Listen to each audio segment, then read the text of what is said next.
Welcome to everyone. Great to see all of you.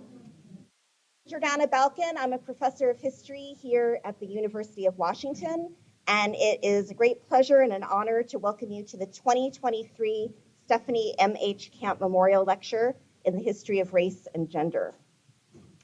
I want to start by recognizing that the University of Washington is housed on land of the Coast Salish peoples, land that touches the shared waters of all tribes and bands within the Duwamish, Suquamish, Tulalip, and Muckleshoot nations. We acknowledge these people and their ongoing history. I also want to thank all of you who contribute to the Stephanie M.H. Camp Memorial Fund and keep this annual lecture going, as well as the Simpson Center and Gender, Women, and Sexuality Studies for their ongoing support. I want to thank for their help in organizing this lecture my colleagues Lynn Thomas, Glennis Young, Stephanie Smallwood, Kathy Woodward, and Chandan Reddy. And special thanks to our staff, particularly Eric Johnson, who had to go make a run for a working microphone, Cameron Molyneux, Josh Apfel, and Nick Grawl for handling all of the complex logistics of this event. So this lecture, as we know, honors the work and life of our beloved colleague, Stephanie Camp. When Professor Camp passed away in 2014, she was the Donald W. Logan Endowed Chair in American History. She was a renowned scholar who authored the award-winning and much-taught book, Closer to Freedom, Enslaved Women and Everyday Resistance in the Plantation South. She also co-edited the important volume, New Studies in American Slavery, and several essays on the history of race and beauty. Stephanie was a beloved mother, sister, and daughter. She was known for her grace, her style, her wit, and for her tremendous intellectual generosity as a teacher, mentor, and friend. And we always think so much of Stephanie in the springtime. We think of her beautiful garden and the power she had to make things bloom. And this is, of course, a perfect Stephanie Camp day. And it's made even more profound this year by the presence of Stephanie's parents. So I want to especially welcome Stephanie's mother, Marie Camp, right here, and her father, Professor Emeritus Donald Camp.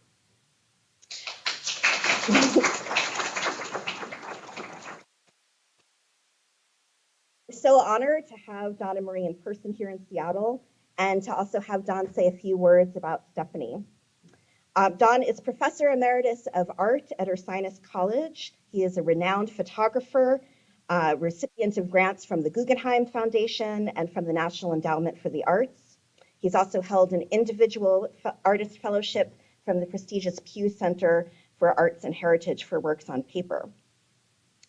Thinking historically, as we like to do, he was also the first Black American photographer for a major daily newspaper in Philadelphia and the founder of the Association of Black Journalists.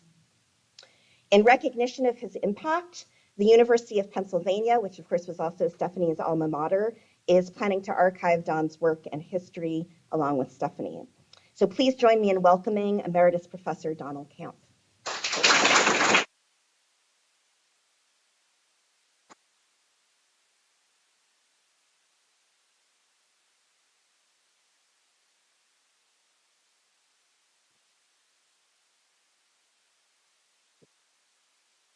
Jordana, thank you so much. I want to share something that I read that Stephanie wrote. And she wrote it in The Pleasure of Resistance, Enslaved Women and Body Politics in the Plantation South. She wrote a quote that as a young woman, Nancy Williams joined other enslaved people deep in the woods, away from slave-holding eyes. They held secret parties where they amused themselves dancing, performing music, and courting. Musicians played fiddles, tambourines, banjos, and 2 sets of cow bones for the dancers. Williams was a gifted and enthusiastic dancer. She would get out there in the middle of the floor just a dancing. Me and Jenny and the devil dancing with a glass of water on my head. and three boys betting on me. Williams often won those contests by dancing the longest with, while balancing a glass of water on her head without spilling a drop. Those words made me think of today. Nancy Williams, a young enslaved woman, found a space for joy where she and other slave people couldn't find joy. Reading those words helped me to understand that joy could be found in the worst of circumstances. A memorial service is not a great pleasure for the parent of a child. But despite this being a memorial lecture, it's a joy that our child, the woman who became Dr. Stephanie Camp, Professor Stephanie Camp, is honored by her friends and contemporaries with an annual lecture that honors her and her work. Thank you. So Stephanie's mother, Marie, her sister, Dorothea, and their son, Luke, were all thankful and honored with this annual memorial lecture. I tell you, but Stephanie, like most children, she had two names. Most often to me, she was Steph, but occasionally she was Stephanie. And I want to share two stories about Steph. But understand, there would be no stories without the love of my life, Stephanie's mother, Marie. First story, Stephanie was about 3 months old, and Marie is a reader. She cannot be anywhere without a book or reading. She reads the New York Times front to back weekly. Steve, 3 months old, we were in Columbus, Ohio, trying to find a library for Marie. She didn't speak much English at the time, being from France and fresh in the United States, and the Columbus Library had books in French. Stephanie was being baby fussy as we approached the library. And I was a bit leery about going into the library with Stephanie being fussy like that. But we entered. And as soon as we entered the library, Stephanie quieted. And she looked around like she had found a home. And I was pleased because I thought she's going to love books just like her mother. And she did. The other story is a Stephanie moment. She was about 11 years old, and we live in an old house in Philadelphia. It's 4 stories. We slept on the second floor. Stephanie's bedroom was above our bedroom on the 3rd floor. About 11 o'clock, 11:30, the middle of the night, I hear a noise. Boom. Whoosh. Boom. Whoosh. Boom. Whoosh. And I could not figure it out. So I got up, went to the 3rd floor to Stephanie's room, and there she was in the middle of the floor. She had discovered the game of jacks. Ball was bouncing and she was scooping. So at that moment she was, Stephanie, it's time to go to bed. But I can tell you that it soon turned into Steph as I used to watch through the window to the front porch as she challenged everyone the game of jacks. And I don't think she ever lost a game. She was competitive. So, like Jessica Williams, dancing with that glass of water on her head, Stephanie won. She found places of joy, and she's helped us because she's obviously made many, many friends here in the respect. So I thank her because she helped us find some friends. And I thank you for being her friend.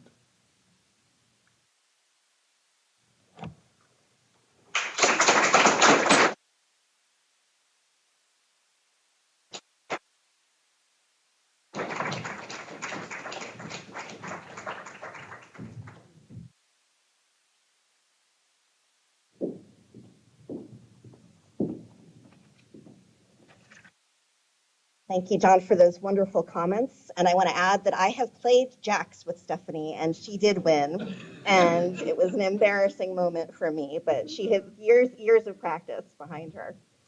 It's my great pleasure now to introduce our speaker, Professor Jessica Marie Johnson. Professor Johnson is Associate Professor in the Department of History at the Johns Hopkins University and a Fellow at the Hutchins Center for African and African American Studies at Harvard. She is the author of Wicked Flesh, Black Women, Intimacy, and Freedom in the Atlantic World, which was published by the University of Pennsylvania in 2020. And this book won a truly staggering list of prizes, which I think I do want to read all of them, so you have to brace yourselves.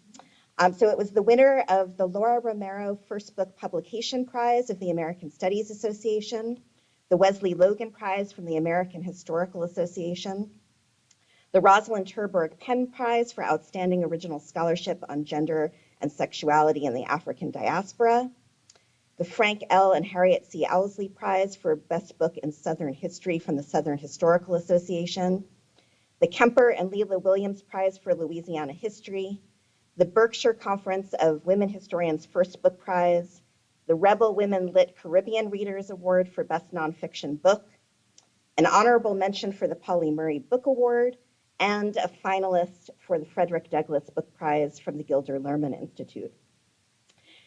Now, looking beyond all of this incredible and well-deserved acclaim, I also want to say Professor Johnson was here for the very first workshop that we held to honor Stephanie in 2015. And so it's amazing to have that perspective and see how the project came to fruition. And of the many, many riches of Professor Johnson's book is a sense of, as she puts it, enslaved and free African women and girls' capacity to belong to themselves and each other. It's a history, Professor Johnson says, that practices the same murky, contingent, and fluid freedom the women under study experienced in their everyday lives in an effort to circumvent an archive of disappearing bodies, limited detail, and excessive violence. And we're thrilled to have Professor Johnson back here today to speak about a theme that we know resonated deeply with Stephanie and her work. Professor Johnson's talk is A Thing to be Claimed and Enjoyed, Intimacy, Excess, and Black Women's Labors in the Time of Slavery. So please join me in welcoming Professor Jessica Marie Johnson.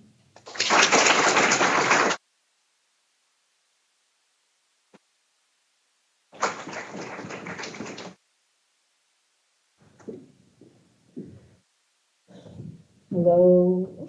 The mic is on, the mic is hot.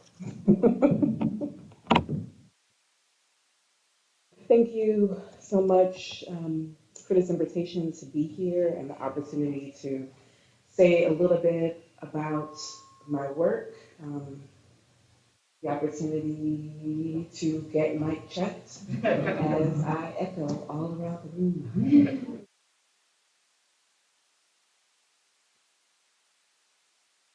I don't take this invitation lightly. I, in fact, actually want to start with that last trip in 2015. So this here is an image from that trip. It's myself, Dr. Vanessa Holden, and Dr. Shawande Mustakim, from the symposium, the workshop that was immediately in the wake of Dr. Camp's passing. And it also, and I hear Caleb already did this. I feel like he beat me to it. He's also here too. We're gonna do it again because it was a really beautiful day. um, and it was just an amazing, it was an amazing event. It was an amazing opportunity to really appreciate the work and the scholar. This is from Robin Kelly's speech and talk that that same trip, Stephanie M.H. Camp, in the current in context in this current moment. So that's to say that I don't take lightly what this lecture is and what the invitation to be back in this space is, what it means to her parents, what it means to her family, what it means to this university, this department, and especially those who still walk in her shadow, those of us who remain inspired by her work. And there are a lot of us. When I tweeted out that I'll be in Seattle this weekend, Dr. Natasha Lightfoot tweeted back that we are all her students. And I think that that's really very much true, particularly true for those of us who are doing anything related to women and slavery and diaspora. One of the ways that I enter into thinking about Dr. Camp and her work is through sort of both her being placed on the syllabus in my first year of graduate school in 2004, a class with my advisor, Dr. Ira Berlin, and also being in conversation with her work in relationship to another scholar who I very much owe quite a bit to, Dr. Elsa Barkley Brown. And so this is an image that also I think I took in something like 2014, 2015, finding this book deep in my library somewhere. Actually, not that deep. It stays pretty much on my desk all the time. But then finding this note in that book. One of the things I'm working through for the next book project, which is called Dark Codex, Blackness, History, and the Digital, is how to think about these networks that Black women historians are creating, the kinds of connections that we've had to make in the academy in thinking about how to do our work, especially those of us who are doing slavery. And I'll talk a little bit about why that's meaningful in a second. And what it means that Deborah Gray White, Stephanie Camp, Jennifer Morgan had the first three monographs solely on enslaved women in the United States in the plantation South context, that they came out 1985 and then 2004 with such little distance from each other, but also sort of in the kind of grand schema of history and the conversations that are happening in history on slavery, which have been happening since the beginning, the founding of the profession, that those were very recent, that's a really recent formulation. Deborah Gray White's book, Aren't I a Woman? Female Slaves in the Plantation South establishes the Library of Congress subject heading for female slaves. It just didn't exist before that, and that's still very, very late in the game. So there's something for me, thinking about the ways that we create networks that sustain us, and think about Frances Smith Foster and Olivia Kay, who are doing this, and who say explicitly they're doing it in the tradition of our enslaved ancestresses. That these are acts of survival, but that they aren't new strategies. They're strategies that appear in slavery's archive.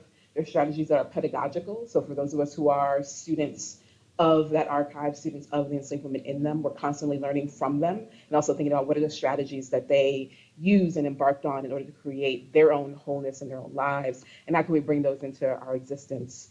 And what does it mean to kind of think about enslaved women in slavery's archive as offering a political and theoretical knowledge of Africans in the Americas, in particular, African women and women of African descent. And so I just wanted to make sure I say certainly my thank you and give my honor and grace in that way. It's incredibly important. So thank you to her parents for allowing us to have this moment with her. And I then want to turn a little bit to pedagogy and to being taught and teaching. I want to turn to a woman that I'm learning a lot from in this particular moment, who is named in the documents Catarina. So in June of 1773, and I'm going to read a little bit for a second, a 35-year-old woman named Catarina made her bid for freedom. Catalina did not simply request manumission papers. Writing to Governor Luis de Nzanga, Catalina requested that she, a mulata esclava and a slave of deceased Sieur Jean-Baptiste d'Estrahan, receive an estimation of her value from Etienne de Boré, the administrator of d'Estrahan's estate. She had found certain persons who, in return for her services and good work, had promised to pay the price of her value and that of her 5-year-old daughter, Félicité.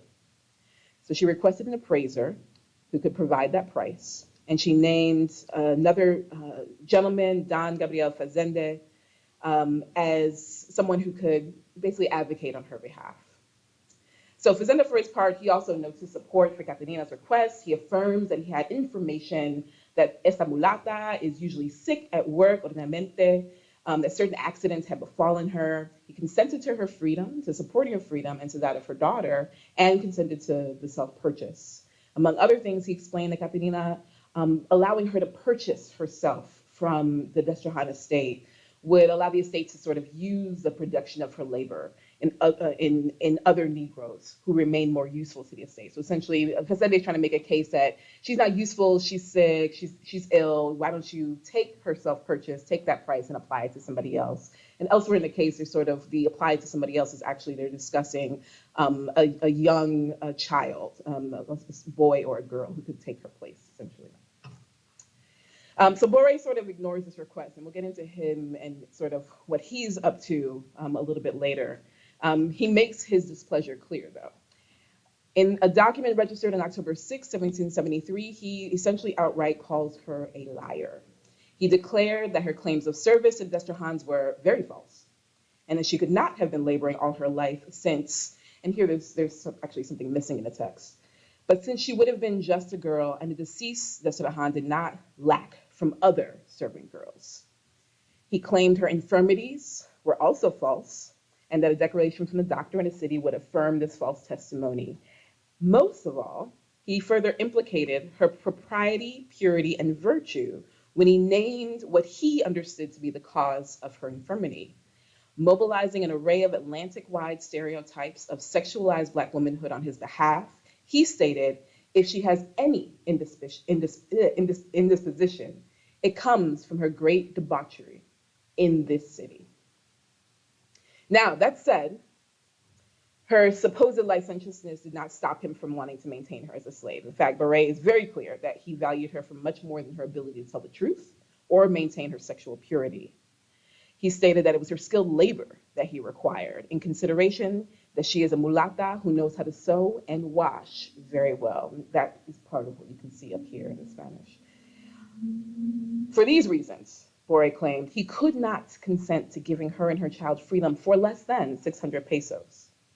He determined that Catalina's enslaved Black female body would and must endure regardless of whatever sickness might have afflicted her. So this case, which runs on for something like 40 or 45 document pages, is currently being transcribed for a project that I direct called Keywords for Black Louisiana, which is a Life Code DH Against Enclosure project. Keywords is a digital documentary edition, a team of folks, amazing team, that is transcribing and translating 18th century French and Spanish documents from Gulf Coast, Louisiana's archive, their colonial documents. It's an array of documents. It's court cases, it's notarial records, it's testaments, testimonials, all kinds of things. Includes a whole host of folks, a few that I want to make sure that I actually mention by name, like our managing editor, Guadalupe Garcia at Tulane, and graduate students like Lila Blackbird, Ellie Palazzolo, Olivia Barnard, Maya Hogarth, Shanice Calhoun, Kaylee Coleman, Yola Dance, Amrish Nair, and possibly more. We actually have an intake meeting on Friday, so we might have more graduate students on this list. But those who I named, most of those I named except for Amrish, are actually editors in the project. And it's important, I think, for me to mention this because that experience of transcribing and translating, for me, really forces me to kind of drill down into the documents in a way that really only a nerdy, archive-loving research addict could get into. So like questions like, was it capitalized? Like that has been a preoccupation of our meetings, of our research team meetings. What does this symbol mean? Where on the page is the marginal notation?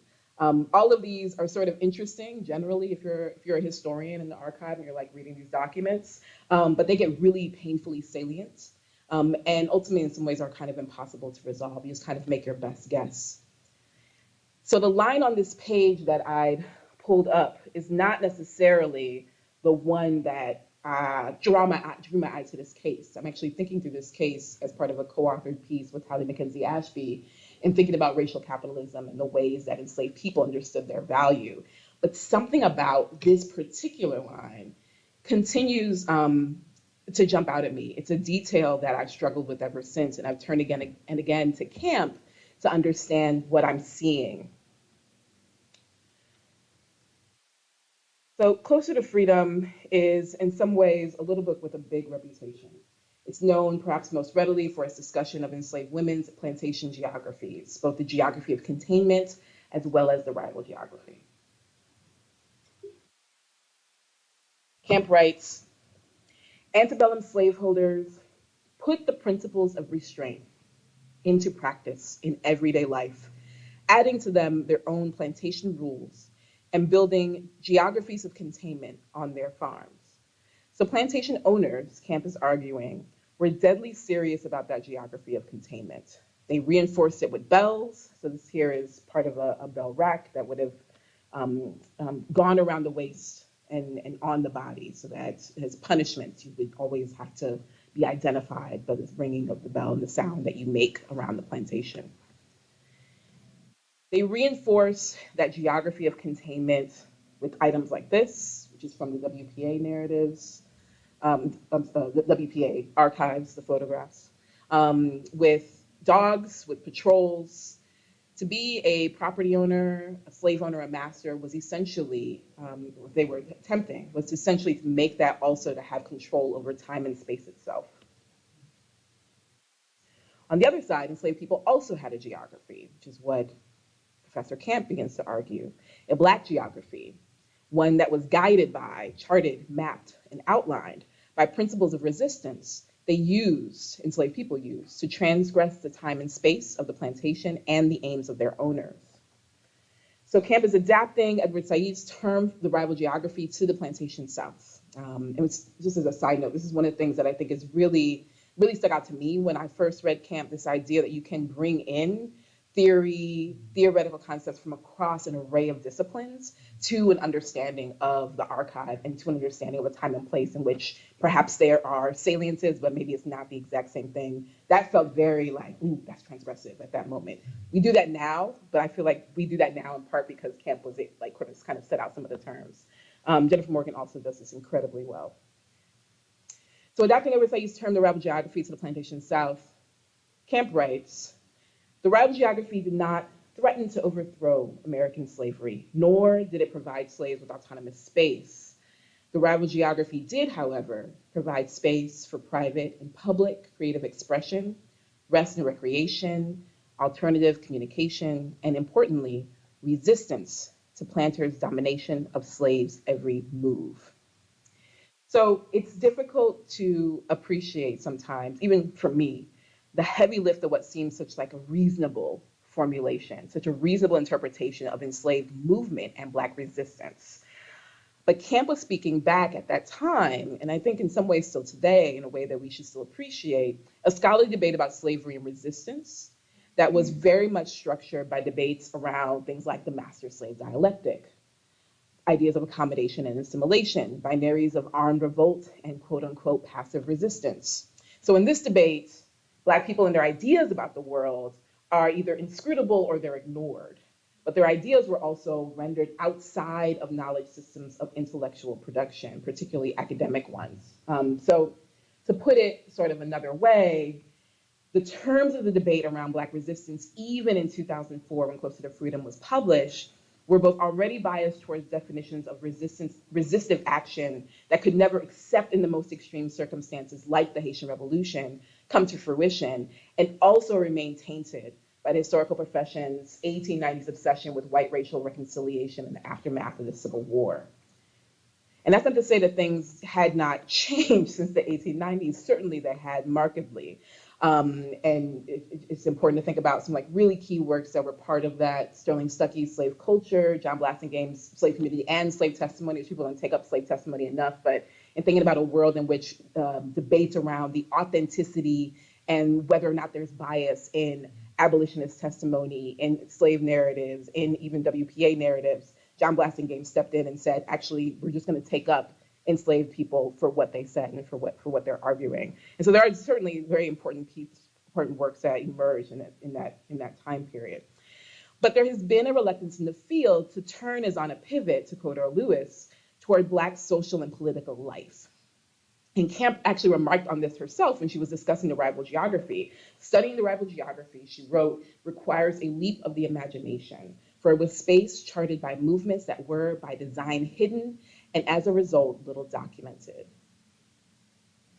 It does not seem, I hope, such a leap of faith anymore. If the rival geography seemed a leap of imagination, creativity, and maybe something near fabulation or just short of taking what slave owners said at face value, studying the body must have required an entirely new mode of thinking. In a chapter titled The Intoxication of Pleasurable Amusement, Secret Parties, and the Politics of the Body, Stephanie Camp moves from mapping the rival geography to the body as a rival geography and a political end of its own. So the title draws from the narrative of Austin Stewart, 22 years a slave. And Stewart is describing an Easter dance, one that was given permission by the owner of the plantation.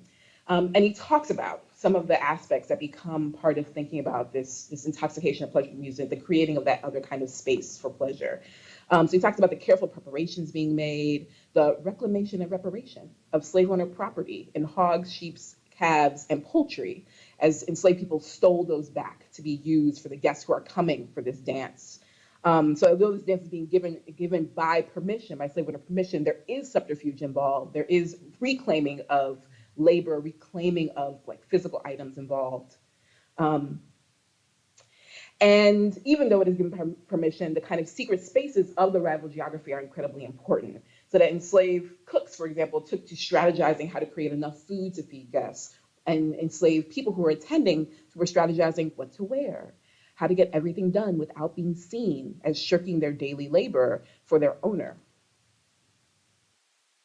And all of that labor around this alternative space, melts away, Stewart notes. However ill-fed they might have been, here for once there was plenty. Suffering and toil was forgotten, and they all seemed with one accord to give themselves up to the intoxication of pleasurable amusement. So that as great a risk as it may have been, as short a time as their time together may have been, it was a risk taken, a time enjoyed to the point of intoxication. Stewart is an old man by the time that he is writing this. He writes his memoirs and his experiences being enslaved near the end of his life. And part of his life, he experienced this rival geography very directly. He's a fugitive, runs away to Canada from New York. He's part of the Wilberforce Colony, Ontario. So what he's telling us is very much out of an experience of the idea that the body matters. He knew what the body could do if it had to do it. And Camp, informed by Stewart, is also telling us that the body matters and that it itself is a politic. And she's offering us some categories of analysis in turn. Enslaved people, she wrote, possessed at least 3 bodies. The first served as a site of domination. It was the body acted upon by slaveholders. This is a quote from her. So that's the first. The second body, she writes, was the subjective experience of this process. It was the body as a vehicle of feelings of terror, humiliation, and pain. The third body, again and again, slaves sought out illicit, secular gatherings of their own creation. They disregarded curfews and pass laws to escape to secret parties where sensual pleasures such as drinking, eating, dancing, and dressing up were the main amusements. This was the slave's third body, a thing to be claimed and enjoyed, a site of pleasure and resistance. I come back to this dense and rich methodological and theoretical historical fact of the three bodies often. So I'm still, years later, thinking back through something that Barbara Krockheimer pointed out in one of her reflections in the wake of Professor Camp's death. We were at a panel in maybe the year after, I think maybe 2016, 2015, 2016. And she pointed out that Camp writes at least three bodies. She doesn't limit her analysis. Camp doesn't limit her analysis. Camp opens a door and a window into rethinking and thinking with what the rigors of enslavement did to Black people's freedom practices. So there may be other kinds of free bodies there to be thought with and think through. So I'm always thinking about that. And I'm still thinking about just that third body, the sensual body, the body made for pleasure, for carnal delight, for embodiment, a thing to be claimed and enjoy. A discussion about pleasure, particularly pleasure in slavery, often lands us as scholars in a kind of conundrum about consent, about discourse, about representation, and always, always, always we have some conversation about violence. I am fully expecting that to be some conversation somewhere in this Q&A. But the discussion about pleasure that Camp is having is not about issues of consent or the conceptual metaphor of pleasure, at least not that solely or per se. It's about what happens when we send out the body as a category of analysis in a place where politics happens. And it's also about where we can find the body in the archive and how to read it, how to think with it. So Camp brought the three bodies thesis into focus in a look at enslaved women in the 19th century US plantation context, so very particular context. But the body, its excretions, sensations, the space it takes up, the uses it can be put to isn't necessarily bound by time or place. It isn't even bound by gender, representation, sexual expression. Any study that takes Black women seriously necessarily takes up questions of the body and its reverberations as the material of modernity. For Black women, how enslavement is created on and through the marking of the body as female, as reproductive, and as laboring, this is part of the necessary building block of the New World and part of often how we're thinking about where the female slave fits into our histories of slavery. These markings of female slaves as doing that particular work, symbolic, physical, embodied, this is diasporic, this is archipelagic, this crosses language, this crosses caste. We see this in a whole host of places. In short, we see this beyond the plantation South. So for example, the same threats of pleasure seeking that Camp are describing as the preoccupation of slaveholders in the 19th century are also being described by Lepage du Pratz in the 18th century and essentially articulated as compulsory heterosexuality and enclosure.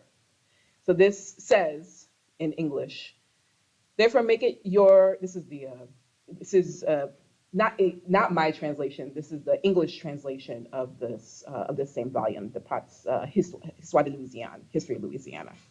So it's interesting about what also is not translatable, but also what is registering in the 1774 translation of this that is not here in the 1758 version. Therefore, make it your constant custom to shut your doors securely and not to suffer any Negro to sleep in the house with you and have it in their power to open your door. Visit your Negroes from time to time, at night, and on days and hours when they least expect you in order to keep them always in fear of being found absent from their huts. Endeavor to assign each of them a wife to keep clear of debauchery, and you see here that's libertinage, and its bad consequences. It is necessary that the Negroes have wives, and you ought to know that nothing attaches them so much to a plantation as children. But above all, do not suffer any of them to abandon his wife when he has once made that choice, the choice of one in your presence. Prohibit all fighting under pain of the lash. Otherwise, the women will often raise squabbles among the men. So Pratz is essentially kind of thinking through and offering his perspective and feedback as one of the administrators of the King's Colony, King's Plantation across the river from New Orleans. And he is speaking as an expert in a world where there just really is not that much expertise, but it's amazing the kind of entitlement and mastery and presumptions of knowledge that appear in a text like this. And he believed, like he really believed he knew of what he spoke. In the same volume, tacked onto the end of a chapter on slave management, he described the calindas, and he warned against them. It is, moreover, for your own interest to give your Negroes a small piece of waste ground to improve at the end of your own. It were better that they should employ themselves in cultivating that field on Sundays when they are not Christians than do worse. In a word, nothing is more to be dreaded than to see the Negroes assemble together on Sundays. Since under pretense of calinda, or the dance, they sometimes get together to the number of 300 or 400 and make a kind of Sabbath, which it is always prudent to avoid. For it is in those tumultuous meetings that they sell what they have stolen to one another and commit many crimes. In these, likewise, they plot their rebellions. So I highlight the last line because it's sort of just kind of tacked on. But it's a kind of running thread through a lot of the sources of this period in particular. Look out for the assemblies, because this is where they plot revolt. The Superior Council of the French Antilles knew this. And I think that Camp was in some ways, these are kind of moments where I'm like, I think Camp might have been overly cautious.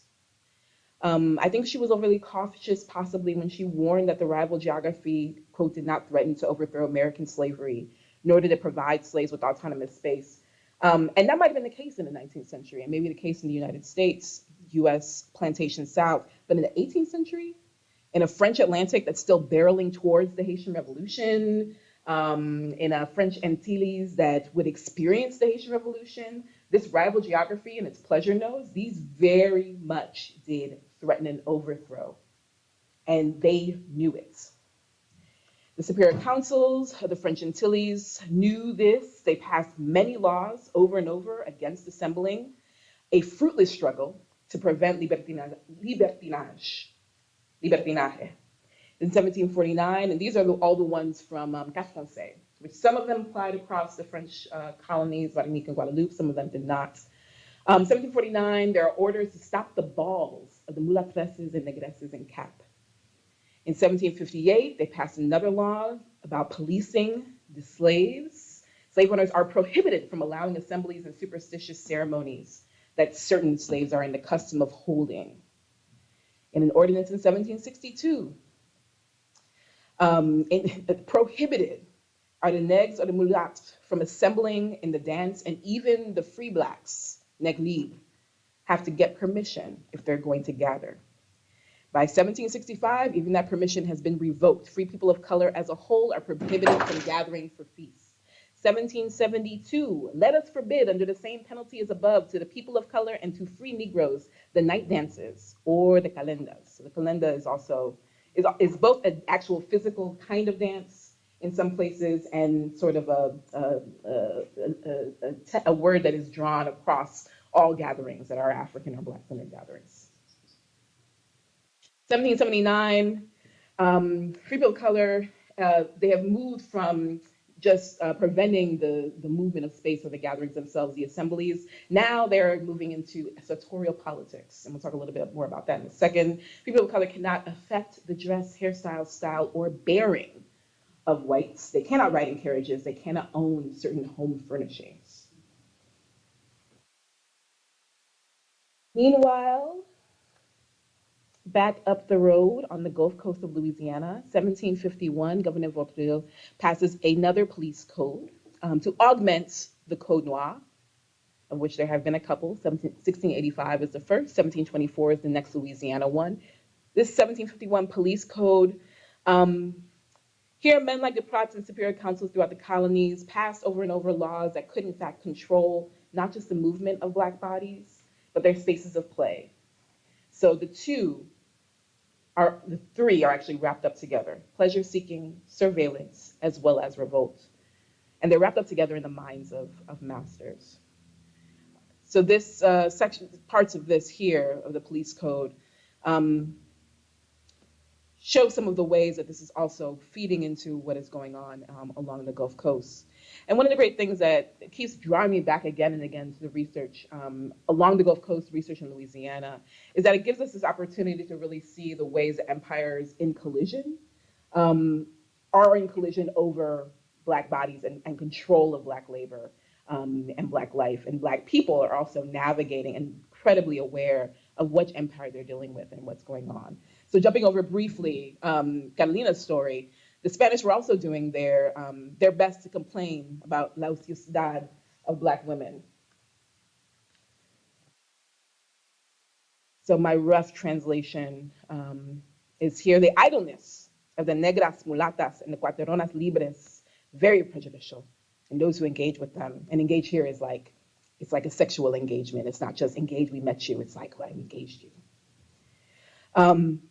Because they subsist on their own libertinaje, without restraint, or without virtue, with no inhibitions.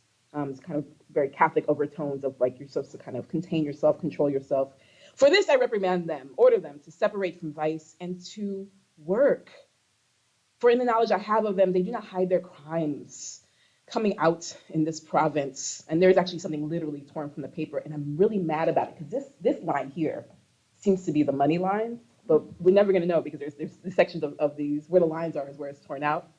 In this province, they're enjoying themselves, something, malvivir, which is like, the bad life, you bad girls. They already are basically showing too much luxury in their bearing, and that is this they exhibit, and it's only the circumstance which moves me to investigate the clothing in which they present themselves.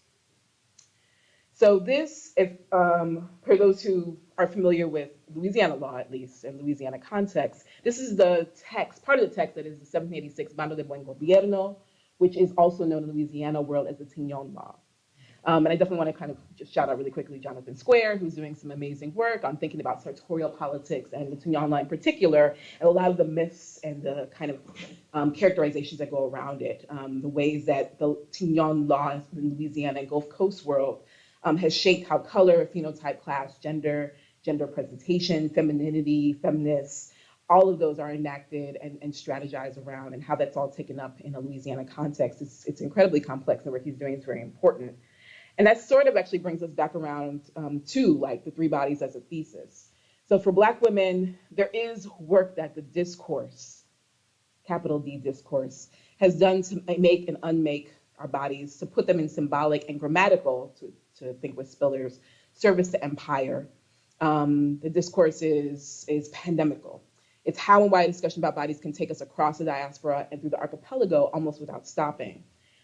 It's why looking, studying, reading into and for the body is necessary for work to center Black women, but it also explains why there's so many layers of meaning between us here in the present moment and the pleasure-seeking antics of Black women enjoying themselves so much that laws are passed even around their adornments. In her essay, Interstices, a small drama of words, Spillers wrote into these impossible necessities of how to find a language for explaining the position of Black women. We are, she wrote, after all, talking about words, as we realize by their efficacy, we are damned or saved. And I guess I'm kind of coming back and again to the impossibility of trying to describe the third body, of trying to read through an archive that is damp with all of these things.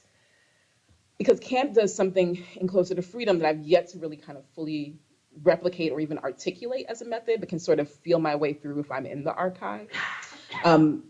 She does something that allows us to find and write and witness practices of interiority, audacity, and excess as Black women are living them.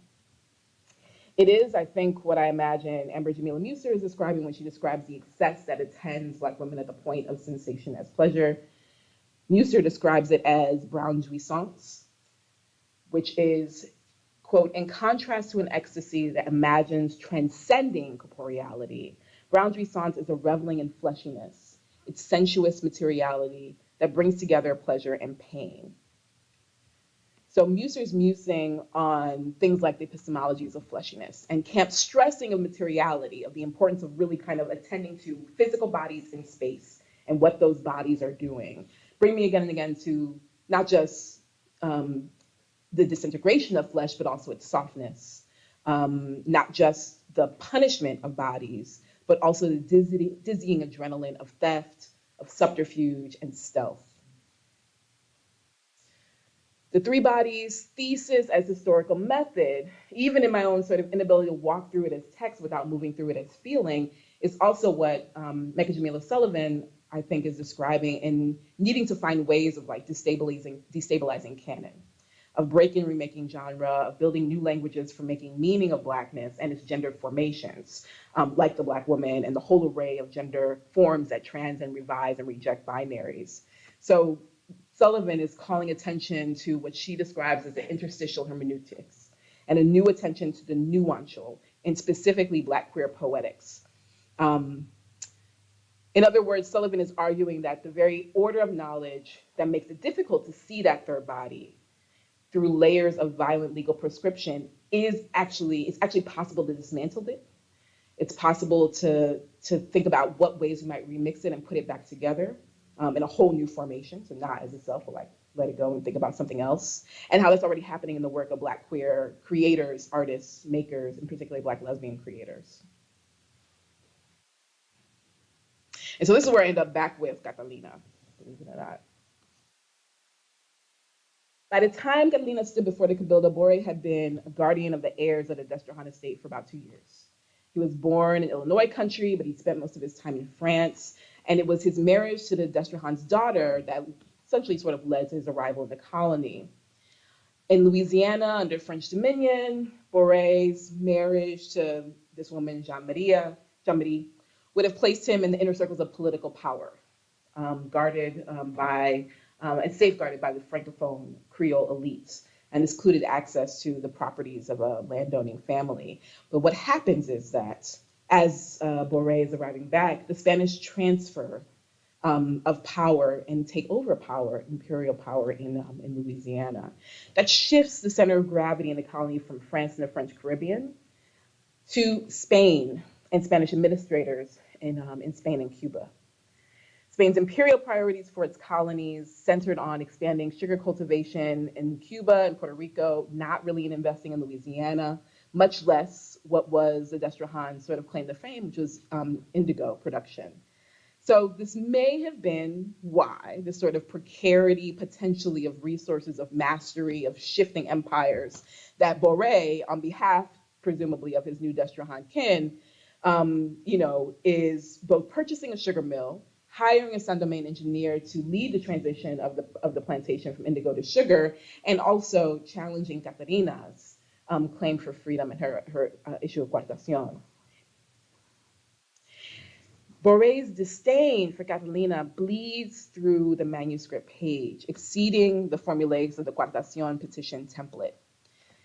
He responds, among other things, not just this, that in no manner will he consent to giving her freedom. He has a whole host of reasoning, among other things, discussing that she has exhibited bad conduct. He won't give her freedom because of her wickedness, the dissimulation she has made in becoming sick in order to be appraised for a very low price.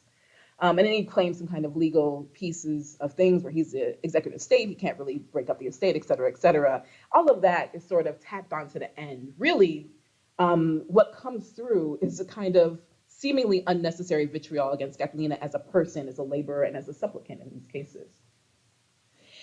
Slavery's archive, as is often the case, doesn't really make clear what why Boré should have, so carefully impugned Catalina's character. And it's not necessarily common across other coartación cases either. Certainly, his remarks, including this one, tap into a broader lexicon of Black womanhood as illicit and degraded. But he reveals more than this in his kind of charges of bad conduct, of wickedness, and dissimulation, almost like the same way the laws around assembling reveal something about the possibilities of revolt and gathering and in that rival geography. He's conceding that Catalina possessed a way of understanding what can and cannot be claimed. We can think about this as a knowledge about the value of her own labor and her body, a knowledge keen enough to potentially dissimulate with her infirmities if it is true that she is pretending to be ill in order to play around with her value and her assessment. He also reveals the value of good conduct, that it actually can have a kind of market measure if you are of good agreeable services, if you are of good service to your owner. He revealed his own awareness of enslaved Black women's ability to claim good and agreeable services they provided their owners, the effective and intimate obedience they performed for their master. And there's something to think about in what that kind of disdain offers us. What does it mean when we're reading that kind of disdain in the archive, where we can then begin to pay attention and sort of zoom into and think more deeply about? African women and women of descent needed to comprehend what could be claimed and what could be not. They needed to understand their value as laborers, value indexed by their current and future increase, their sexual availability, their phenotype, their age, known skills, kinship networks. They knew that their ability to be in space couldn't be separated from the many other categories used to commodify and quantify their lives and the lives of their progeny as property. So Kathleen's petition should have been a kind of minor annoyance when held up these grand schemes that Boré has for indigo and potentially sugar cultivation. The fact that he fights her claim is one of those sort of red flags that allows us to kind of draw our attention to what actually might be going on when we're thinking about what the body does, and what and where it can be claimed and when and where it can be enjoyed.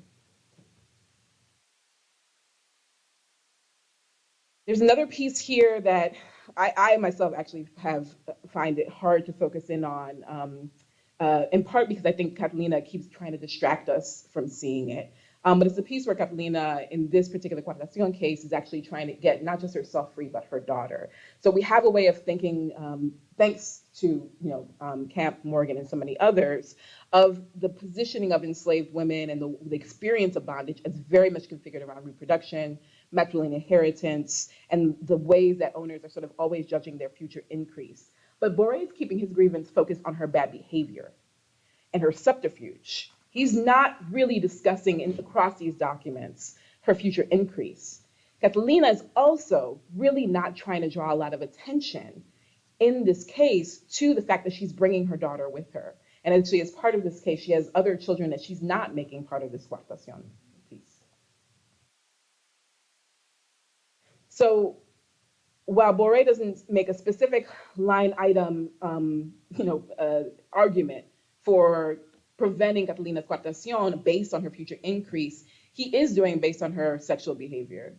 And his inclusion of her race and her phenotype, mulata, gesture towards these other kinds of lexicons of mixed race, of Black womanhood, that is also part of fantasies of sexual violence and forced reproduction. So you have folks like Emily Owens, who's an amazing new book on consent in Louisiana out, Stephanie Jones-Rogers at Baptist, who have shown that for this later era, 19th century, phenotype and gender are playing a huge role in the value and reproduction ascribed to enslaved women by their owners. Because enslaved women with lighter skin or a kind of known mixed racial heritage are literally being sold for higher prices in the sexual market of enslaved flesh.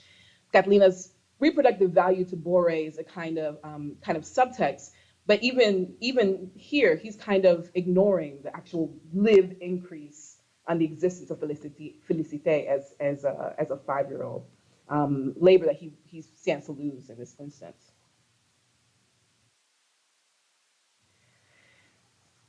Catalina, instead of kind of drawing attention to that mothering of that child, offers an enumeration of her caregiving, her service, her fidelity to Destrehan, and that as deserving of freedom. So she also has a silence around Félicité and her mothering, and a silence around where has she been? She doesn't talk about her libertinage in the city. She says nothing about where she went, what she did. She doesn't offer an explanation. And the space of New Orleans becomes this space pregnant with possibility, violent, pleasurable, and otherwise. And it's not entirely clear which New Orleans Caterina is visiting. There's at least, to go with Camp's use of at least, 2 New Orleans that existed for Black women in this moment. One is described by formerly enslaved Julie Woodrich, the geography of containment that was also fettered with realities of rape and sexual violence. in which talks about how her owner used to come and get her sister, force her to bathe herself, get her dressed, and take her down to the quarter. And then this is why you have so many mulatto children now.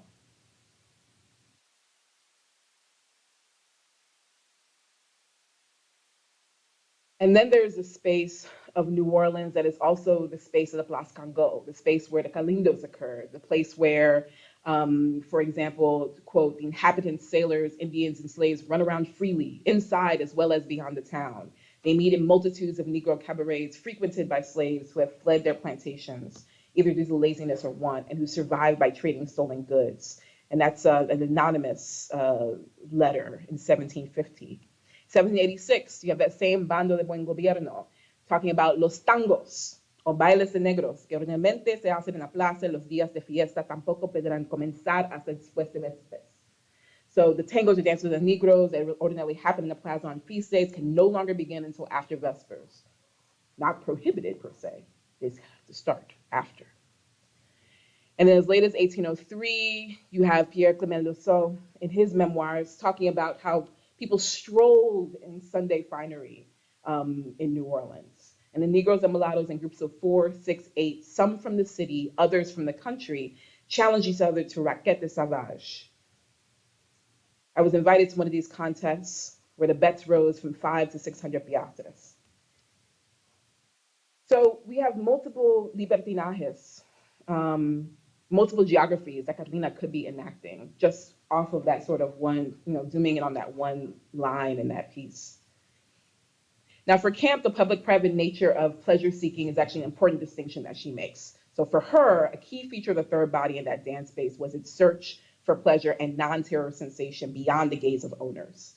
So another key feature is that it sparks in owners that kind of terror of the possibility of revolt, of danger, of getting a confrontation. Owners, whether plantation South or French Caribbean, are terrified of the spirit of rebellion the gatherings inspired and bonds people. But what about spaces like the city of New Orleans or the Ciudad or other kinds of spaces that are sort of less clear where that boundary of gaze is? Like what about liminal spaces that are also libidinal spaces of surveillance and escape? Is the third body only visible where it is clear that the space has been made away from owners? Is that even possible? I'm not sure even Camp is totally convinced that being completely away out of the geography containment is possible. But there is something important to being, for instance, what she describes and what she pulls out also of these narratives of being one of the knowing ones. And I want to sort of, bring that around as one of the last things to kind of think about, that as much as that line sort of jumps out to me, and as much as Catarina is sort of like, doesn't even respond, doesn't even bother to kind of explain, adjust, consider whether or not she was in the city, what it might have meant, what might be true or not. That silence is actually really loud. She deliberately portrays herself as an enslaved mother figure, not one who is a mother of enslaved people, one whose caregiving functions as a kind of mothering of her owner's children into adulthood. But she resists drawing attention to herself as a Black mother, one with her own children. She resists drawing attention to herself as a woman with her own social network. If we were to imagine that this is a kind of escape into the city. Her silence, I think, is actually an important revision and refusal of what the masters of slaves and masters of empire would demand of her body. It's also a thing to be claimed and enjoyed.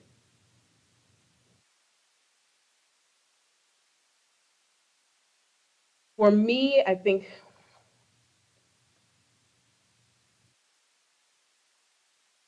one of the things that, trying to think about like how to kind of bring some of this together, I tried to kind of break it down almost into 3 pieces. I guess the kind of thing with the 3 bodies got into my head as well. One is that Black women are the roadmap and road into the history of slavery, right? And I think this is something that Camp is very, very clear about, and it's something that scholars of slavery, particularly Black women, historians of Black women and Black women scholars have really tried to press this point and make very clear that if we're going to understand what the history of slavery is doing and has done to the New World, to modernity, to this present moment and all of its afterlives, you have to understand it through Black women. The body is an inescapable category analysis if you study slavery. I think that that is also a piece here of the three bodies thesis that is kind of a logical conclusion. You have to tackle the materiality of people's existence and the actual embodiment, enfleshment to go with Musser, the flesh to go with fillers, whatever way you want to think about it. Like dealing with people in actual physical space is critical. Last one I think is the one that as scholars we're still really trying to work through. Black womanhood and the body cohere and congeal in unsettling ways because of the history of slavery. And I think this is the piece where Catalina, both in her silence and also in Borre's unbelievable frustration with her excursions, with her determination to be free, and with her claims and the way she's kind of claiming, trying to strategize her way through Guardación. I think there are actually some really interesting windows into how to think about the body and Black womanhood together, and how those things are created and cohered as a product in unity. So the three bodies and thinking about it, Borre's insistence that Catalina offered falsehood and dissimulation, all of this, enslaved women like Catalina really kind of dared to function beyond these kind of accepted conventions of servitude. They interrupted mastery with a view towards some kind of otherwise, but they did it also with a kind of excess that bleeds through even their own silence. The three bodies for me is a call to kind of really pay attention to those moments where they appear in the archive. They offer a methodology for facing enslaved women like Catalina and not talking about them, talk to them instead, not talking over them, not talking through them. And it's also a call, the three bodies in particular, as a thesis, also called to attend and settle deeply into the archive and really feel our way into something through it, even through all of the ravages that is done, particularly in slavery's archive. There is a way to feel our way through it and into something that actually might bring us closer to freedom. And I'll stop there.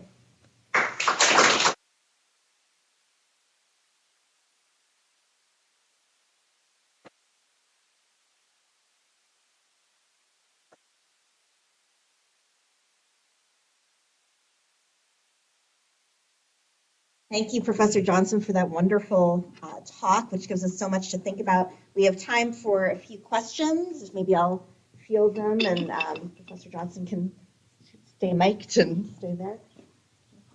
Questions, comments? Maybe I'll dive in with the first question. I wanted to think about the connection between your past work and this future project with the digital humanities, and it made me think a lot about rival geographies within the digital space. I was wondering if you had any thoughts or comments on what's potentially transgressive in this new collaborative digital space that you're working in, or how you take some of the ideas about rival geographies from your past work and think about them digitally. Yes. So that's so the new project is called Dark Codex: Blackness, History, and the Digital, and it is thinking about the ways that Black women and Black scholars, but also Black women thinking about history, genealogies, family histories, family connections, with a kind of kitchen table practice. Are often also grappling with histories of slavery, because that's also the histories of Black life in this country. It looks at the U.S. South and Puerto Rico, and it's a look at a lot of different places that are sort of not considered digital humanities. So lots on social media, on Black feminist spaces created in social media. Lots on the ways that sort of creating small projects is also part of a way of thinking through sources and histories, what it means to create communities that emerge because you have projects.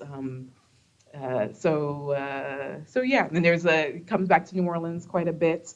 This is probably going to be part of that in thinking about Catalina and value, and Catalina and claiming space and claiming the body, and how do you add the body into the digital and digital architecture. So there's a lot of different things I've been thinking about for a while that get to be part of one project finally. Yeah. Hi, thank you so much for this talk. Really, you've given especially with this idea of how to unpack the third body when you're trying to think of parallel lives, really, and parallel ways of looking at enslaved females that doesn't have to do only with violence. And it's funny because you said violence is going to come up in the Q&A, and here it is. But I find it so hard to unpack these parallel lives. I teach Spanish colonial art, and this quarter I was teaching a chapter from Miguel Valerio's book on Afro-Mexicans. And to give students a kind of a concept, I wanted them to see, because there's no actual images of Afro-Mexicans, right? He's using other types of sources from Brazil. So I wanted them to see stuff, black bodies in their third bodies in the colonial space.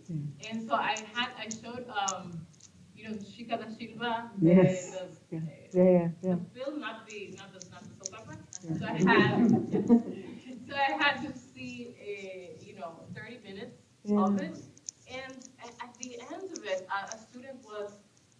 a couple of students, I could see that they were very uncomfortable, and they asked about this question, how this is trivializing the lives of enslaved people in the colonial era, and I just stood there without anything, nothing to say, other than I want you to have another perspective, this perspective of joy, of agency, and it's I stood there like an idiot. It's valid, right? Valid feeling. So this is giving me so much to think about. I guess it's a comment. I think that. Thank you for that, and not like an idiot at all. I think that there is, and this is why I think that I'm always coming back to how Camp did this, like how she wrote this chapter, right? What are the literal mechanics of bringing in certain kind of sources in relationship to certain ideas, in relation, the chapter is also really full of images as well. I mean, the book is as a whole, but it's every 2 or 3 pages, there's this image is from the bigger version of this is from the book, The Sabbath Among Slaves. And, it's not easy work. And I think it's difficult in part because it's not just the archive, right? It's not just how texts are written in the archive, because if you actually just turn to the archive, it's not hard at all. If we actually just go through all of the laws, that's why I ended up, I didn't originally sort of have a rundown of laws here, but I was like, let's just actually just do that. And if we just actually clock all the laws, it's really clear that officials are concerned, and that they have a stake in really trying to police the play spaces. There's all kinds of laws. Don't sell certain things. Don't, make sure that you do baptism. There's a whole host of laws. But in almost every police code, there's something about gathering. How dare you gather? Do not gather. And something about the play of gathering. And some reference to, if they gather, this is what will happen. So in one of the ones that I mentioned, I didn't put up on here and as a PowerPoint, there's a reiteration of no, don't let the assemblies happen. There was an assembly. This was 1713 Martinique. Don't let the assemblies happen. If you let the assemblies happen, then they're the enslaved people. They're all, they're all excited. They've had all this music. They've had all this alcohol. And, the lieutenant of the infantry passed through one of these, and he had to step back because he was talked to so badly, and he had to run away.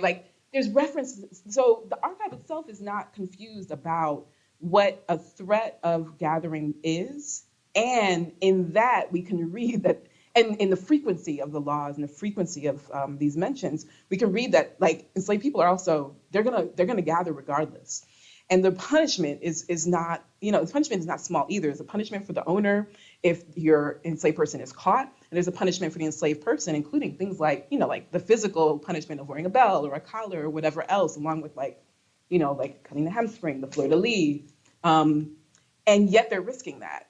And so one of the things that I think is interesting is that if the archive is telling us this, and if, the WPA narratives are telling us this, then the hang up is somewhere here beyond that, right? Somewhere in the discourse of how we understand what it meant to be enslaved and what it meant and what we should understand from it. And that for me is also really interesting. It's why I turned to Musser, it's why I turned to Sullivan, and I want to think with them actually much, much more. I feel like they need more space in this conversation. Because the piece that I think is the holdup is on our side of the time and space continuum, not on enslaved women's side. So yes, that's not help pedagogically, but it is like I there's a kind of like there's part of me wants to be really gentle with us, like us and society, of like we have a lot that it's like an onion, like you peel off one layer, there's another one. Oh, it's like.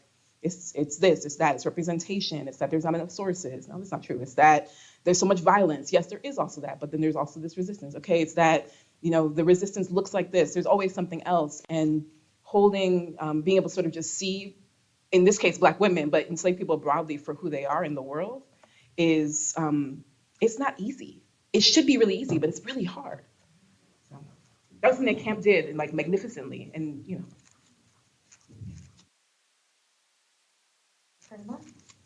So I would like to build up on the last question and your response to it. And it strikes me that what you were trying to do methodologically is very complex because it was calling on two simultaneities, right?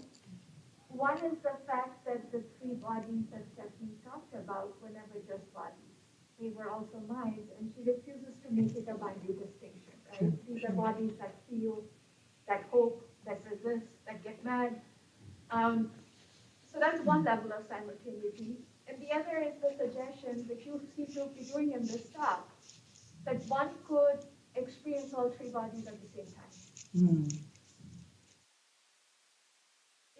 Share with us some other documents in this project, and particularly the digital archive, that perhaps capture that complexity and the difficulties of capturing this idea of the simultaneity of those experiences.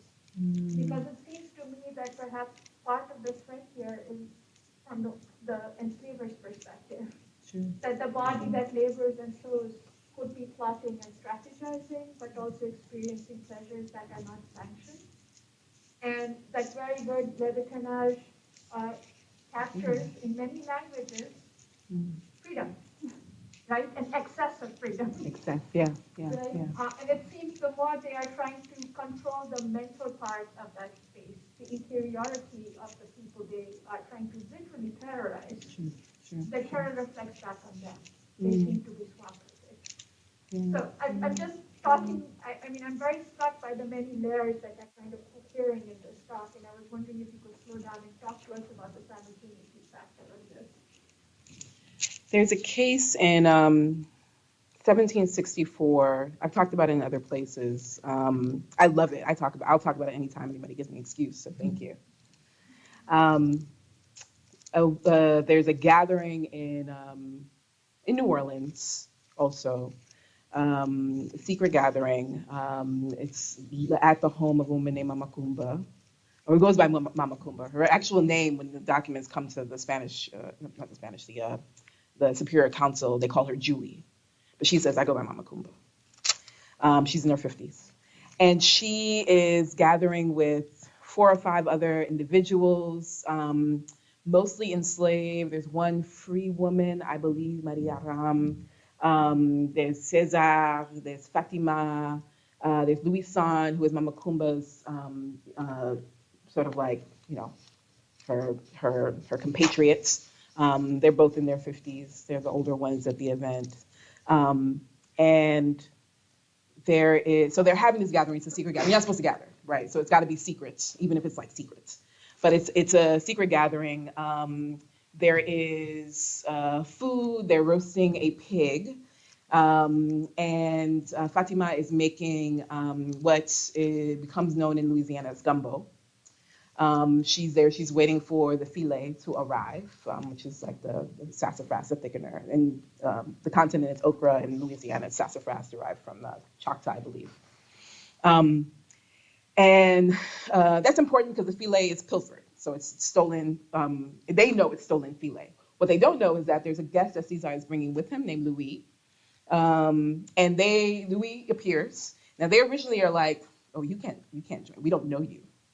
So they're very much, that kind of policing of space is happening at the same time. But Cesar vouches for him. So Louis joins in. Louis is like, no, I'm not a fugitive, which is the concern. Because if you're caught, all these laws say, if you're caught with another individual, you're caught, you're in as much trouble as the person who was a fugitive. So if you're caught with another fugitive, you're in as much trouble.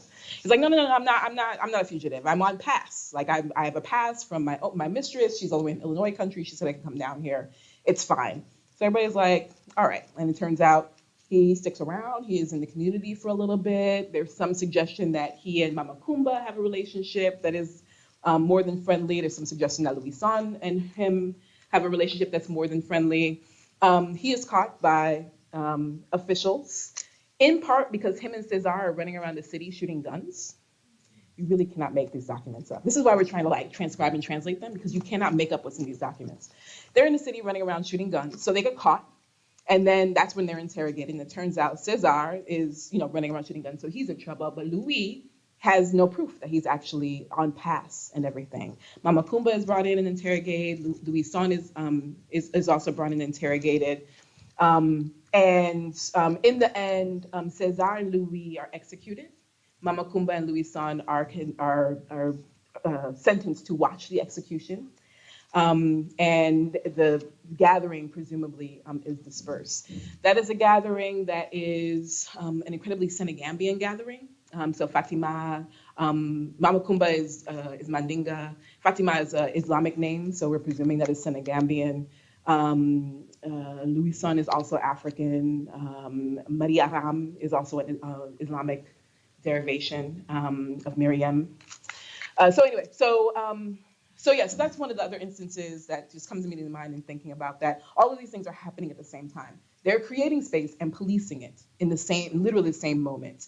They're pilfering and crossing and transgressing laws, even as they're also kind of like creating a whole alternate dinner gathering, gustatory experience for each other.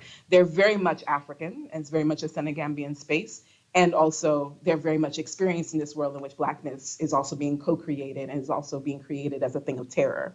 And they're all aware of that, which is why they're like, Louis, no, you cannot come in. Okay, somebody will vouch for you. And then they all experience the punishment that results from that at the same time. So I think that you're right, and I think it is important to think about the ways that all of these bodies are existing at the same time. I think one of the things that camp forces us to do is actually disaggregate some of these, because the terror and the violence, I think, is where we often go to, and we should. And also, how do we pull out that there is still something closer to freedom that can be witnessed and understood if we stop and attend to the real granular detail of what is happening and apply that kind of broader African diasporic knowledges to what we're witnessing in the archive. Because the document doesn't necessarily do that. It just says that Julie Kumba was out here and probably she was with this fugitive and we need to punish her essentially by making her witness this execution. But that broader context is, it allows us to kind of knit all of that together. And some of that is also might, as I'm thinking through it, speak to what Sullivan is saying about the nuances and those gaps in between these documents that are not made necessarily with the attention to that, even if they are made with the eye towards witnessing enough to be able to police it and control it. Yeah. All right. Thank you so much for a wonderful talk, and you gave me so much to think, like Jennifer was saying.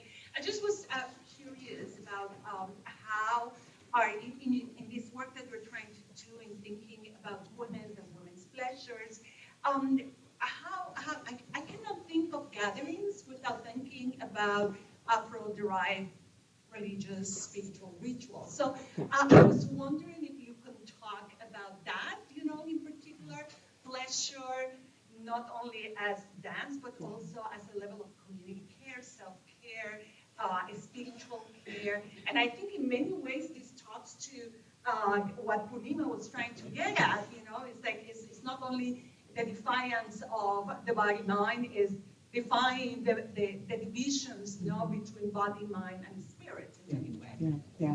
Yeah, absolutely. And in fact, in thinking about this diasporically, this idea of the third body, and drawing it sort of in a triangle, continents, Caribbean, for my purposes, mainland, the kind of gatherings that do appear in the archive because of the nature of, where administrators are attending their, are paying attention to. Some of the gatherings are very much understood to be religious in orientation, right? It's like the Kalindas, the way the French are sort of talking about them, the Kalindas sort of are not as religious as they potentially may have been in their earlier, in kind of African formulation. Like either, I think I believe they're understood to be as Dahomey, drawn from Dahomey, from Benin. So there's some questions there about the Kalindas, and where and how they have been infused with where their provenance is, and also like how they were infused with other kind of African diasporic formulations. But other kinds of gatherings, not at all. There's no confusion, and so that's also really interesting to see. It's also interesting to think about, for my purposes, especially the kinds of dances and gatherings that the French are reporting on the Senegambia side, like the folgadas that are happening, that happen, with weddings, with, the return of the trade ships from up and down the river, with, a different kind of feast days. The ways that, folks like Adensan and Sanlo and other kind of European travelers are describing those bodies and moving, and how they're moving in time and space, especially the female bodies, how he's identified as femme. Those are like, the description used is not that dissimilar from how it's used on the other side of the Atlantic, but the purpose of those gatherings is different, right? And so I'm thinking through that also, and want to be very careful of tending to the particularities of what are religious or secular or mix of both gatherings in different places and what purpose those have. Because again, one of the things that, that I want to be careful about, when, at least with how Camp is talking about the third body, is that there is something important about being very strategic and careful about being outside of the owner's gaze, like that kind of, the risk of that, the strategy of that, the adrenaline of that is actually part of what is the sensation that gets the third body, that the third body experiences, right?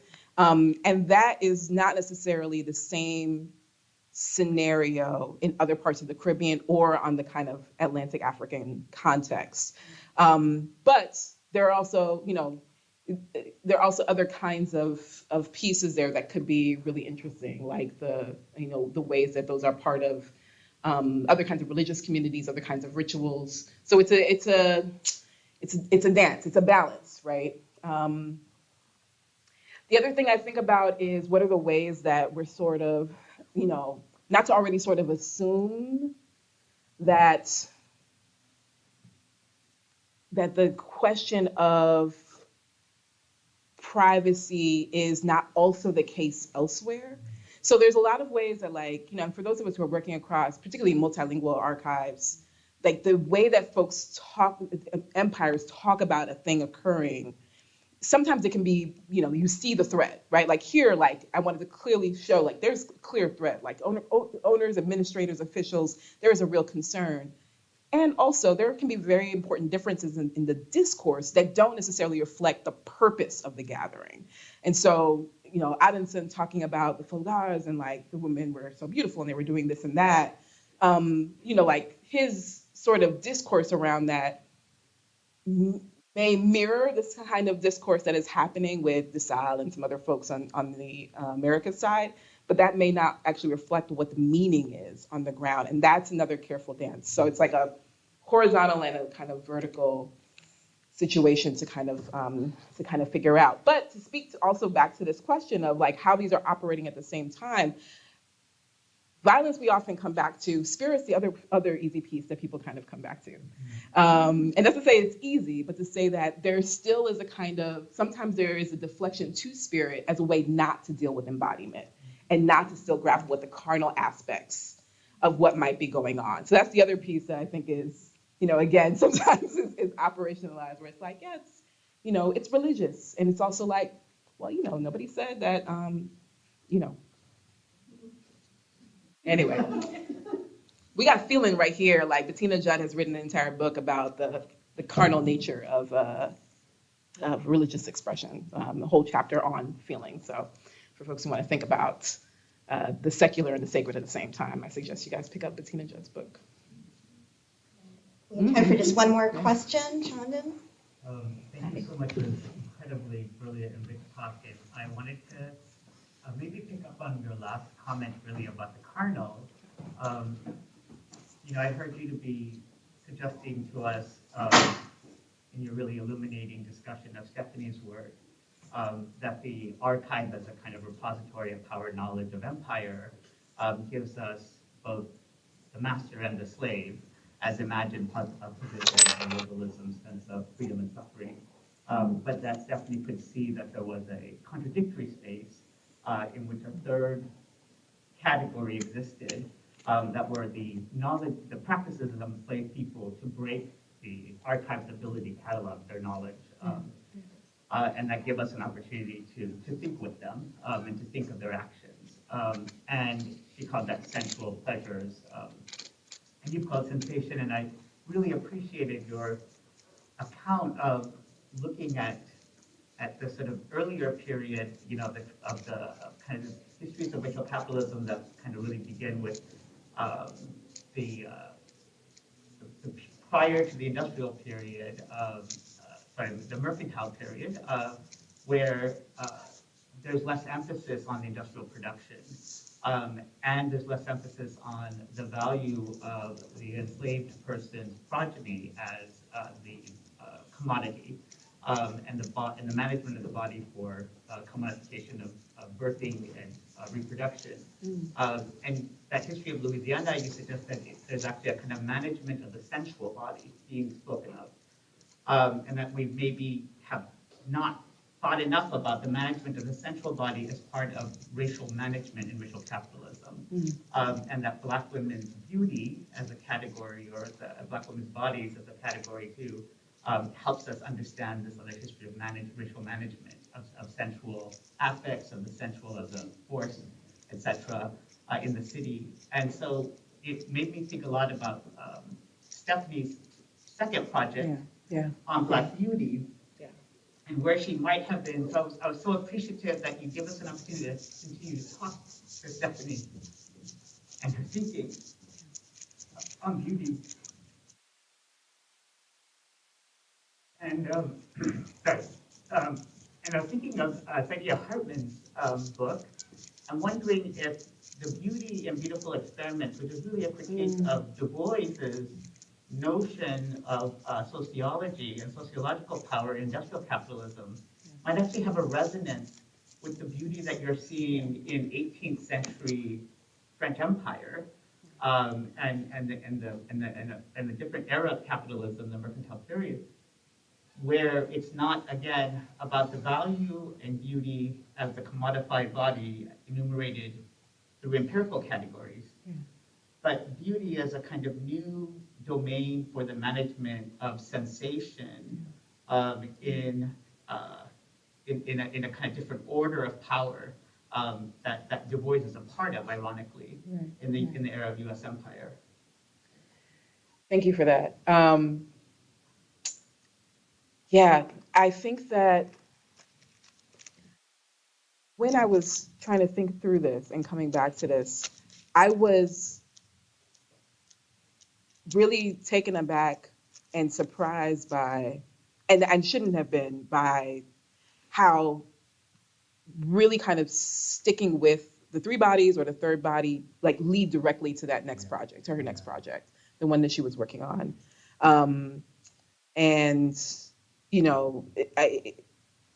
couldn't fit it in here when I was returning to the pieces that she had worked on. The Journal of Southern History, I think that one got published.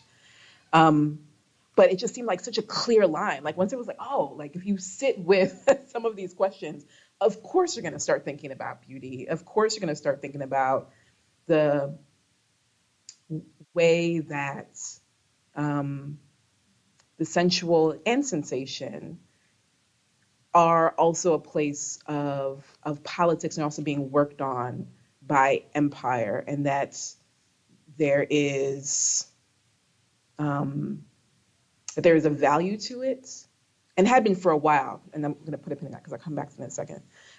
But that also that there is a working through of it by empire that is also making it naturalized so that you're not kind of seeing it as a construction, right?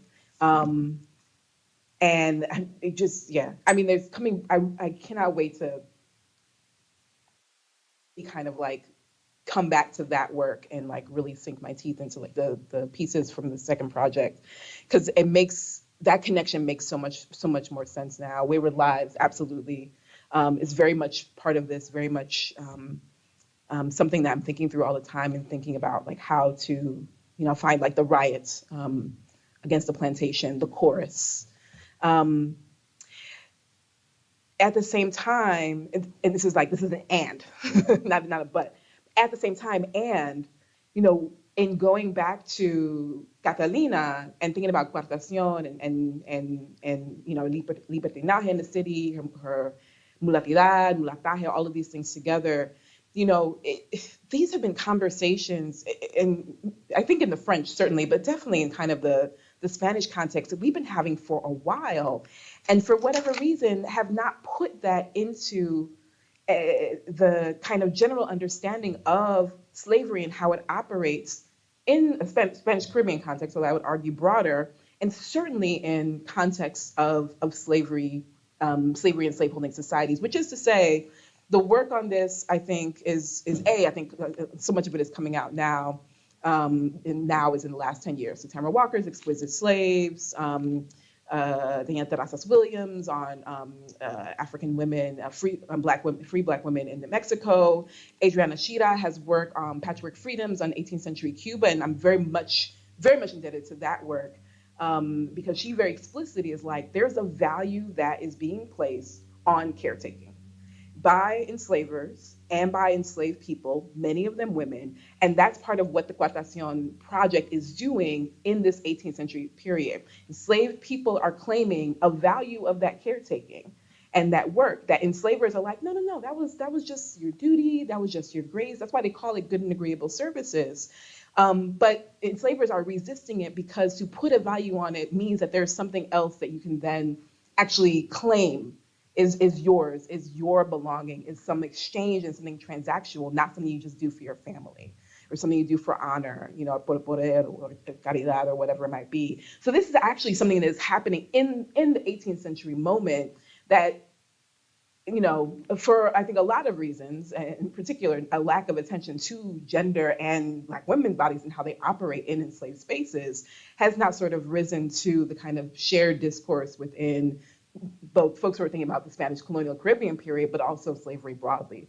It's one of the reasons that places like, South Carolina, New Orleans, with their free populations in the US context become seen as kind of exotic outposts, when actually they're free because, they're free in part because of like very particular imperial laws, but the claims that Catalina is making about her time, her labor, and what she can do with it are claims that other people are making. The resistance is not necessarily, not just to like them trying to get free, it's to make it, it's to adding a value to labor that is supposed to be understood as just labor that you do for family or as a dependent or as care, that's naturalized, and particularly naturalized to gender and race, to Black women, to Indigenous women, et cetera, et cetera. So there is a work that's happening to make that special in the Gulf Coast or in South Carolina or elsewhere, and there's a work to try and say, well, no, like that's not what we're going to give a value to. And I think that's work that's, and then, as far as scholars, I think it's work that folks are trying to kind of really think through now. But it's a hard push interestingly enough, and that's why I sort of started with like, this stuff should be, the stuff that camp was working through should be sort of just a matter of fact at this point, and we're still pushing back on it.